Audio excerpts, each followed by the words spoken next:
E vou agora passar a palavra à professora Mónica Figueiredo, professora associada da Universidade Federal do Rio de Janeiro e também pesquisadora do CNPq. Apesar da sua evidente juventude, a nossa colega e amiga Mónica Figueiredo é já autora de uma obra muito significativa, a começar, acho que literalmente a começar, pela sua tese de doutorado, que foi defendida na UFRJ e publicada com o título No Corpo, na Casa e na Cidade, as Moradas da Ficção. Este estudo é um estudo que parte do Primo Basílio e depois estende-se até 3 obras de autores do século XX português: Pedro e Paula de Alder Macedo, O Vale da Paixão de Lídia Jorge e Ensaio sobre a Cegueira de José Saramago. A Mónica Figueiredo, tal como os restantes participantes nesta mesa, é sobretudo uma estudiosa de autores do século XIX em Portugal e no Brasil, com um foco especial nas questões do realismo. Como se estas qualidades não bastassem, a Mónica Figueiredo é de origem açoriana. Com a palavra. Bem dito, não é? Muito bem dito. Humus açoriano. É isto. Bom, boa tarde, bom dia. E eu já estou na da gente, eu já estou sexta-feira. Eu já estou na sexta-feira. Bom, primeiro vai para a Dona Cléo. Dona Cléo há de nos ver e há de saber que a primeira lição que me deu foi a da inveja. Por morrer de inveja, me mandaram levar um recado a ela. Ela estava dando aula numa turma de pós-graduação. Quando eu entrei à faculdade, ela já estava, não dava mais aulas à graduação, e dava aulas na pós, e me mandaram levar um recado lá em cima. Eu era monitora, lá em cima, porque é literalmente no 3º andar. Tem essa ideia sensacional, a gente acha que vai subindo na vida lá na faculdade. E eu fui levar o recado lá em cima, e eu fiquei meio... Assim, a sala era diferente, era uma mesa redonda, ela ao meio, com aqueles alunos em volta. Eu falei, gente, como é que interrompe isso? Como é que entra? E eu fiquei na porta. E eu descobri que na porta era o melhor lugar, porque eu consegui ouvir. E fiquei horas na porta ali, ouvindo ela falar. E me deu uma inveja daquelas pessoas sentadas ouvindo, que eu falei assim, quer saber, um dia eu vou estar aqui. E pronto, um dia eu consegui ser aluna de Dona Cléo. Muito obrigada pela inveja que Dona Cléo fez com que movesse a minha vida. Esse texto, ele, na verdade, ele nasceu de um rascunho, e eu espero que tenha dado certo, porque...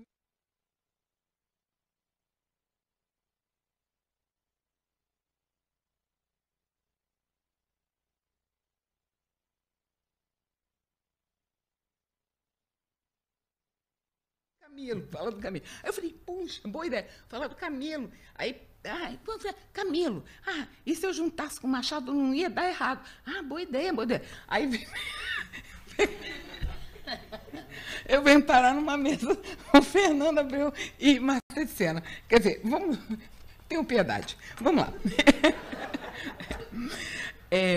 O espaço sempre foi para mim uma provocação sedutora. Gosto de saber que as coisas têm lugar, do mesmo modo que creio que o lugar de cada coisa pode dizer muito sobre ela. Não é gratuito que a imaginação seja quase sempre ditatorialmente espacial. Muitas vezes, incontrolável e indirigível, ela é capaz de nos lançar de um lugar a outro em questão de segundos.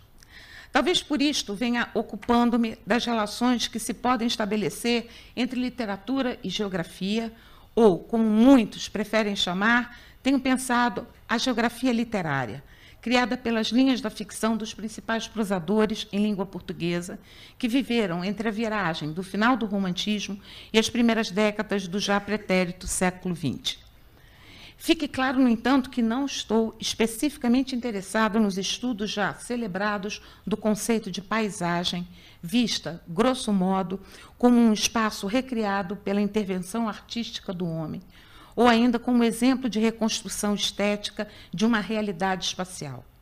Na verdade, interesso-me por uma perspectiva construída na contramão, uma perspectiva que não quer discutir como as linhas da ficção são capazes de criar o espaço enquanto inscrição artística, mas antes, deseja pensar como o espaço geográfico, oriundo do que chamamos real, surge como instrumento estético, como recurso usado por um autor para dar a seu texto a desejada verossimilhança.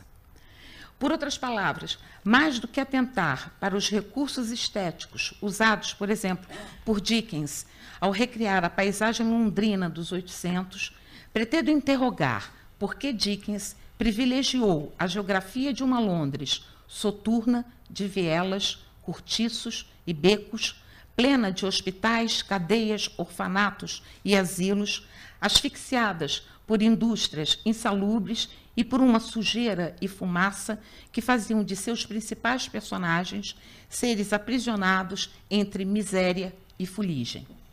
Enfim, o Atlas literário que Atlas literário, o autor de grandes esperanças, escreveu com sua obra. É a uma pergunta como esta que pretendo um dia oferecer resposta. Antony Compagnon, ao analisar o trabalho de citação, já havia defendido que, cito, se apropriar seria menos tomar que se retomar, menos tomar posse de outro do que de si mesmo. Acredito que muito do que geograficamente foi retomado pelas linhas da ficção oitocentista é capaz de testemunhar a violenta luta pelo espaço travada pelo modelo social burguês que, vitorioso, continua até hoje a definir a fisionomia de um mundo a que ingenuamente chamamos de nosso. Desde Jane Austen, escritores como Flaubert, Dostoiévski, Tolstói, Mark Twain ou El Clarín tomaram posse da realidade geográfica que os cercava para, a contrapelo, garantirem uma existência crítica como sujeitos de perto, circunscritos a uma experiência histórica marcada, por um lado, pela violência neocolonialista e, por outro, pelo desespero melancólico herdado da aposta na modernidade. A premência do espaço na ficção oitocentista, mais do que um índice narrativo, é um agente estruturador de suas mais importantes narrativas, por criar aquilo que Compagnon chamou de topografia. E aqui, citando Compagnon de novo, a noção espacial de referência torna-se, então, a topografia. O texto clássico circundado por uma perigrafia, demarcado por ícones, e é o mapeamento, o recorte, a representação detalhada de um ou de um terreno escondido, de um lugar ou de um terreno escondido. O autor é um desbravador, um conquistador, um Robinson Crusoe que submete a si a terra incógnita de sua ilha. Ele faz o mapa e se apropria da terra. Em um polêmico livro, Atlas do Romance Europeu, de 1800 a 1900, Franco Moretti repensa as relações mantidas pelo espaço geográfico e o romance europeu do século XIX, apontando que a questão espacial é ponto fulcral para o estudo da ficção produzida por um modelo social gerador de uma idade de ferro, como tão bem nomeou Eric Hobsbawm, ao falar do belicismo que circundou a sociedade dos 800. Num tempo em que a realidade geopolítica fundamentava e justificava o fortalecimento do conceito de Estado-nação, Moretti defende a ideia de que o romance foi veículo ideal para a propaganda de valores que uniam nacionalismo, soberania e identidade cultural. Nas palavras de Franco Moretti, cito, o Estado-nação encontrou o romance. E vice-versa, o romance encontrou o Estado-nação. E sendo a única forma simbólica que poderia representá-lo, tornou-se um componente essencial de nossa cultura. Fim de citação. Em resumo, a constante geográfica presente nas narrativas oitocentistas garantiu não só a vitória do romance de aventura, bem como favoreceu o sucesso do romance histórico, já que ambos ofereciam aos leitores burgueses o que Moretti chamou de uma verdadeira, cito, não sei falar isso, meu Deus, era isso. Isto da fronteira. colocando lado a lado o heroísmo a covardia, a civilização e a barbárie, a soberania e a escravidão, enfim, separando a Europa industrial e depois os Estados Unidos de todo o resto do mundo, visto como território periférico, incivilizado e passível de usurpação. Assim, o conceito de fronteira tornou-se fundamental num tempo em que a ideia de limite territorial era, ora recrudescida a favor do hegemônico poder europeu, ora era contestada e violada em detrimento de uma África, Ásia ou Américas cada vez mais postas a serviço dos interesses dos impérios neocoloniais.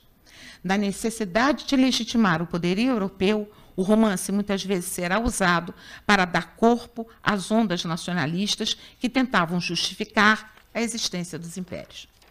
Embora essa constatação possa ser aplicada a boa parte dos romances herdeiros das narrativas de aventura provenientes da linhagem iniciada por Robinson Crusoe, outros tantos podem pôr em xeque o valor e o pressuposto merecimento das formas de ocupação imperial, ao mostrarem que a política do mais forte, exercida pelas nações neocolonialistas, aproximava, numa sinonímia cruel, a soberania da tirania.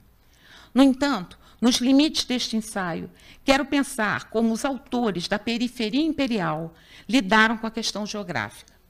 Para já, importa saber como a geografia foi mapeada pela narrativa do português Camilo Castelo Branco e do brasileiro Machado de Assis. É certo que ambos são herdeiros diretos de uma tradição iniciada pelos pré-românticos ingleses e franceses, que já haviam feito do espaço um elemento lúdico que brincava com o romance de formação, como fez Tom Jones, ou com o modelo tradicional de livros de viagens, que poderia percorrer sentimentalmente a França e a Itália, dar apenas uma volta ao redor do quarto, para, um pouco mais tarde, construir uma odisseia tejo arriba. No estudo inultrapassável de Jacinto do Prado Coelho, sobre a narrativa camiliana, que eu sempre achei de uma ironia, e introdução ao estudo da novela camiliana, eu fico imaginando, se pensei que se ele continuasse, o que ia dar? Introdução ao estudo da... Peraí, vamos voltar. Perdão. No estudo inultrapassado de Jacinto do Prado Coelho sobre a narrativa camiliana, introdução ao estudo da novela camiliana, o ensaísta afirma, cito, é esta, grosso modo, a geografia da novela camiliana. Um retângulo limitado pelos rios Douro, Corgo e Lima, cujos extremos são o Porto, a Régua, Montalegre e Viana. Abrange o Minho e a parte oeste de Trás-os-Montes. Acrescentando à sua conclusão os seguintes detalhes, continuo com Jacinto. Guerra Junqueiro, a frase é conhecida, disse que nos romances de Camilo não há uma árvore. Bourbon e Menezes, seguindo-lhe as pisadas, afirmou não existir uma paisagem na obra camiliana. O próprio novelista, em 2 horas de leitura, disse, brincando, a paisagem, gosto dela nas litografias da Ilustração francesa. No caso de Machado, dispensável seria retomar a volumosa crítica que o aponta como um escritor do interior de almas, não afeito a planos externos, focado que estava em analisar o universo psicológico de seus personagens. Raras vezes, tanto Camilo quanto Machado abriram mão da peripécia ou de suas criaturas em nome de uma descrição espacial. De fato, não os vejo capazes de subjugar a atenção dada às personagens ou ao desdobramento do enredo em favor da descrição marcadamente plástica, como acontece, por exemplo, na apresentação da vitrine de uma pastelaria de O Primo Basílio. Entretanto, acredito que, ainda assim, ambos foram capazes de se apropriar da geografia referencial que os cercava e a transformar em índice subjacente, embora importantíssimo, de suas narrativas. Afinal, não se pode esquecer que Camilo foi responsável pela notabilização da geografia nortenha dentro das letras portuguesas, bem como Machado, que se buscou uma literatura universalista, igualmente lutou pela soberania de uma literatura nacional a ser respeitada por seus valores estéticos e pela qualidade de seus escritores. Com estes antecedentes, talvez fosse o momento de se investigar a que geografia os romances de Camilo e Machado dão verdadeira atenção, uma vez que parece indubitável que a questão do espaço, de um espaço subjetivo, visto como uma metonímia do espaço nacional, está presente em suas linhas mais do que parte da crítica insiste em aceitar. Vale a pena recuperar o trabalho de Marc Sorré, retomando o seu El hombre en la tierra, importante estudo onde aprofundou as bases do que ficou conhecido como geografia humana. Entendendo por geografia tudo aquilo que corresponde à descrição da Terra, Sorré une geografia e discurso, considerando o espaço terrestre uma arquitetura. E agora eu cito Sorré, com tudo o que contém e do que é inseparável de tudo o que vive na superfície e o anima, da humanidade que o transforma e enriquece com novos traços. Na esteira de seus predecessores, a este trabalho descritivo, Sorré chamou de geografia humana, ou seja, a parte da geografia geral que trata dos homens e de suas obras desde o ponto de vista de sua distribuição na superfície da Terra. Mesmo sabendo que a geografia humana é uma descrição científica das paisagens humanas e sua distribuição no globo, Sorré admite que, cito, muitas vezes, o geógrafo, para explicar as paisagens humanas e entender seus deslocamentos, tem de preencher lacunas. Pois não é possível, e ainda Sorré, fazer geografia sem imaginação. Esta tem sido sempre necessária. Onde falta a imaginação, não há sentido de diferença, ou seja, da originalidade de cada combinação local. Assim, se o geógrafo precisa da imaginação para fazer geografia, o ficcionista é, de saída, um geógrafo em potencial. Não faltou imaginação nem a Camilo nem a Machado, bem como as paisagens humanas mereceram especial atenção na obra dos dois autores. Talvez por se saberem herdeiros periféricos do modelo oitocentista de Estado-nação, eles optaram por valorizar a paisagem humana em detrimento da física, criando o que no futuro seria chamado de geografia literária, ao reconstruírem o espaço de suas ficções. Um leitor atento de Camilo sempre perambula lá. Vai lá, Marta. Ó, é difícil. Isto que eu queria dizer é por ruas que vão do Porto a Lisboa. Bem como o de Machado de Assis andará zigue-zagueando persistentemente pelo Rio de Janeiro do Segundo Império. Muitos foram os trabalhos críticos que aproximaram a literatura de Camilo Castelo Branco e a de Machado de Assis. Marta de Sena está aqui, que já fez um, né? Principalmente usando como base Coração, Cabeça e Estômago e Memórias Póstumas de Brás Cubas. Com mais ou menos pertinência, a maioria dos estudos destaca elementos pontuais que justificariam o estudo comparativo entre os dois autores e seus livros, a saber, a amizade que os unia a Faustino Xavier de Novaes, a presença comprovada de livros de Camilo na biblioteca de Machado e vice-versa, as referências implícitas presentes em ambas as obras, a ironia que particulariza a voz de seus narradores e o gosto declarado pela digressão com apelo irônico ou sarcástico, igualmente presente na narrativa dos dois prosadores. No entanto, gostaria de ater-me a uma das muitas referências implícitas que vários críticos destacam, ou seja, gostaria de, na companhia de Compagnon, retomar a aproximação do remédio contra a melancolia, criado por Camilo Castelo Branco em seu Coração, Cabeça e Estômago, do emplastro contra a melancolia das Memórias Póstumas de Brás Cubas, de Machado de Assis. Para tanto, desloco o que seria minha inevitável epígrafe para o meio deste texto, citando Esaú e Jacó. Cito: as próprias ideias nem sempre conservam o nome do pai. Muitas aparecem órfãs, nascidas de nada e de ninguém. Cada uma pega nelas, verte-as como pode e vai levá-las à feira, onde todos as têm por suas.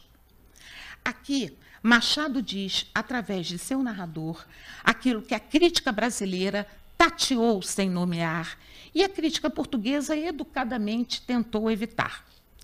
Acho, no entanto, que já é hora de se usar as palavras certas para nomear a posse operada por Machado de Assis da ideia criada por Camilo Castelo Branco. Usando o vocabulário oitocentista, estaríamos diante de um exemplo de pilhagem, cópia ou ainda plágio, termos que no século XX ganhariam valor estético e se transformariam em intertextualidade, trabalho de citação ou angustiante influência, como alcunhou Harold Bloom. Enfim, prefiro pirataria para Prefiro pirataria para manter uma dicção bem ao gosto do neocolonialismo dos 800. Todavia, não se pode esquecer que roubo feito pelo bruxo do Cosme Velho só pode ser crime cuidadosamente calculado. Primeiro, executa-o através de Brás Cubas, recurso que isenta da culpa a figura do criador, escondido que está por detrás da sua criatura.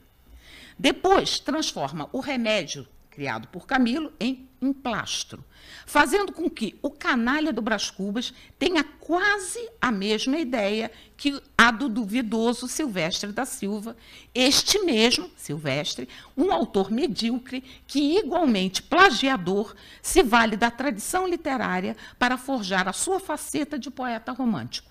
Em resumo, ladrão que rouba ladrão tem o perdão da ficção. No entanto, o tempo acabou-se? Danou-se.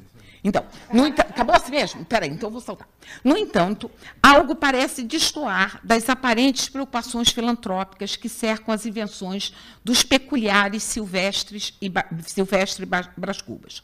Como personagens marcados pelo autocentamento, por que personagens marcados pelo autocentamento escolheram justamente um remédio para conseguir o reconhecimento público e a glória? De fato, não se pode dizer que as preocupações humanitárias sejam prerrogativas de nenhum dos dois inventores. Talvez a hipótese que defenda o desejo autoral de criticar ironicamente as ideias cientificistas que nortearam o naturalismo já em voga, modelo estético francamente repudiado tanto por Machado quanto por Camilo, não seja suficiente para explicar tamanho despreendimento em personagens marcadamente egoístas. Aí aqui eu vou fazer uma grande digressão sobre a questão do humanitas, mas vou ter que pular. Retomo aqui. Resta concluir que a melancolia que precisava ser... eu tenho que voltar um pouquinho antes. Acreditando que migrações desse tipo, ou seja, quando o Brás Cubas define a teoria do humanitas, é aquela que também vem migrada das ideias de Camilo, que também defendia, através de Silvestre, a ideia de que os seres podem perpetuar-se na humanidade pelas partículas, num processo mágico de migração. Então, é dessas migrações que eu estou falando. Acreditando que migrações deste tipo são altamente rentáveis ao exercício da ficção, considero que não só Silvestre da Silva migrou para Brás Cubas, como Machado de Assis e Camilo Castelo Branco cederam partículas suas à construção de seus finados autores. Retomando a máxima de Guerra Junqueiro, e a referida ausência de árvores na narrativa cameliana e, por extensão minha, na machadiana, o que sobra em ambas as ficções é um vasto espaço do eu, um eu autoral que propositadamente se incorpora à voz de seus narradores. Por isso, defendo que os remédios inventados pelas criaturas estavam destinados a salvar, na verdade, os seus criadores. Afinal, de melancolia não sofriam nem Silvestre, nem Brás Cubas, imunes que estavam ao sofrimento humano graças à inquestionável desfaçatez. Resta, assim, concluir que a melancolia, que precisava ser medicada, era aquela que atormentava a vida de um Camilo e que alimentava o cepticismo de Machado de Assis. A hipocondria, que tanto preocupava os personagens, é, afinal, um mal que define, em primeiro, o caráter triste e assombrado que exaustivamente foi associado por muitos biógrafos à trajetória do amor, do autor do Amor de Perdição e a do criador de Dom Casmurro. A hipocondria era uma experiência real, tanto para um cego de herança sifilítica, quanto para um epilético que deu azar de nascer mulato em um país escravocrata por excelência. Sobre a pele de Silvestre da Silva e de Brás Cuba repousam, como num emplastro, dois autores doentes de melancolia. O remédio criado pela ficção, ou melhor, a ficção como um remédio, foi aquilo que manteve seus autores saudáveis, diante de uma realidade desconcertada, remendada e mal feita, muitas vezes de pouco préstimo e irremediavelmente entediante.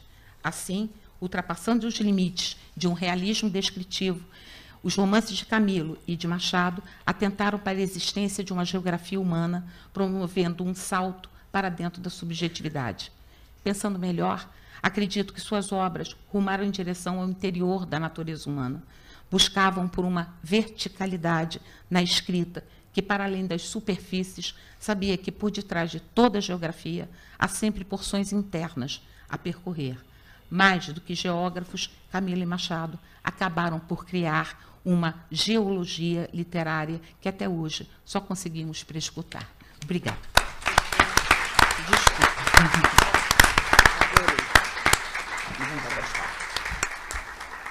Muito obrigado, Mónica Figueiredo. Como viram, especialista em escolher as palavras mais difíceis de pronunciar da língua portuguesa.